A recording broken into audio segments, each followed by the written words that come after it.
हरे कृष्ण। दंडवत प्रणाम।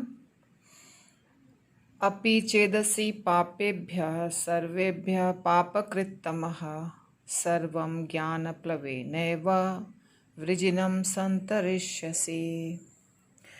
यदि तुम्हें समस्त पापियों में भी सर्वाधिक पापी समझा जाए तो भी तुम दिव्य ज्ञान रूपी नाव में स्थित होकर दुख सागर को पार करने में समर्थ होगे।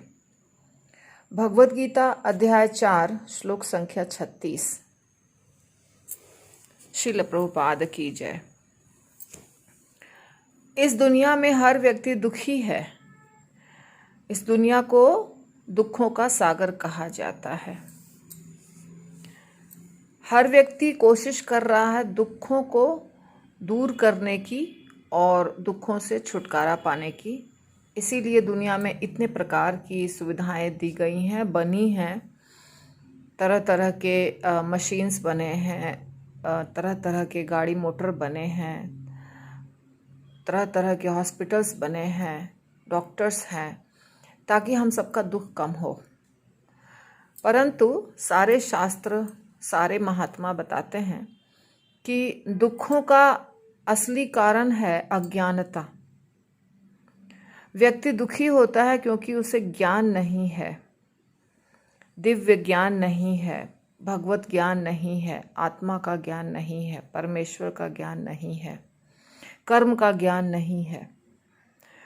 तो ये सारे ज्ञान हमें मिलते हैं शास्त्रों से, और जब हम उस ज्ञान को समझेंगे तो हम अपने आप को समझेंगे, हमारे कर्मों को समझेंगे, हमें क्या करना चाहिए और क्या नहीं करना चाहिए ये समझेंगे।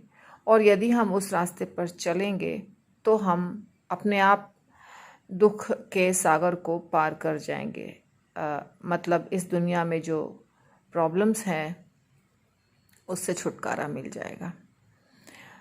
तो इसलिए भगवान कह रहे हैं भगवद गीता के इस श्लोक में कि यदि तुम बहुत बड़े पापी हो, सबसे बड़े पापी हो, हाँ, जितने भी पापी हैं उनमें सबसे बड़े पापी हो तुम, तो भी यदि तुम इस दिव्य ज्ञान को प्राप्त करोगे, उसे पार करने की, उसे प्राप्त करके उस नाव, दिव्य ज्ञान रूपी नाव में स्थित होगे, बैठोगे, तो इस दुख सागर को पार कर जाओगे।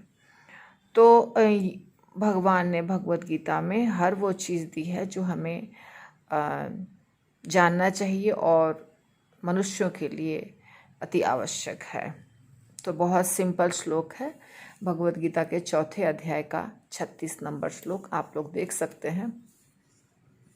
तो पूरे भगवद गीता में जो ज्ञान दिया गया है वो समूचे ज्ञान की बात हो रही है कि ये पूरा ज्ञान जो है ये दिव्य ज्ञान है, और इसको अगर तुम प्राप्त करोगे तो दुख सागर को पार कर जाओगे। तो हमें भगवद गीता पढ़ना चाहिए और उसका ज्ञान प्राप्त करना चाहिए। उसमें जो लिखा है उसको समझने की कोशिश करनी चाहिए, उसके ऊपर चलने की कोशिश करनी चाहिए।